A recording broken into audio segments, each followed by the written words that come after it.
চাচা এবার আমরা নেতারে ভোট দিবাই। আস্তাগফিরুল্লাহ, তোমরা বুড়া ফাফের ভাই কইতা বুট পরে যে সাদাবাজি করবা, খুন করবা, রাহাজানি করবা, এই পাপ তো অটোমেটিক আমারই জমা হইব। তোমরা ফাফের ভাগ আমি নিতাম কেরে? চাচা আমরা অপরাধ করলে আমরা পাপ হইব। আপনি একটা ভোট দিছুন, এই ছুটু কাটে বল কি আল্লাহ দেহা লাগেন বই রয়েছে। ফামান ইয়ামাল মিসকালা যাররাতিন খায়রান ইয়ারা ওয়া মান ইয়ামাল মিসকালা যাররাতিন শাররান ইয়ারা। অতকানি ভুল করলে এটা আল্লাহ লিখে রাখবো, অতকানি ভালো কাম করলে এইটা আল্লাহ প্রতিদান দিব। আর এই যে তোমরা সাদাবাজি কোন রাহাজানি করতেছ, এইগুলো তো দেখতে যদি তোমরা ভোট দেয় আল্লাহ তার জব দেওয়া লাগতো না? নেতা চাচা দুসিটা গেছে গা। চাচা আপনি যে হাদিসটা কইছুন রাজনীতির মাঝে ধর্ম ঠিক করছুন না।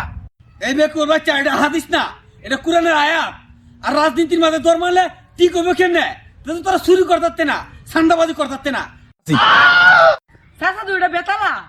চাচা ভোট দিতে এটা কইলে তো চাচা আমরা ভোটটি নষ্ট করে না, ব্যাংক বা কাটে আরি না।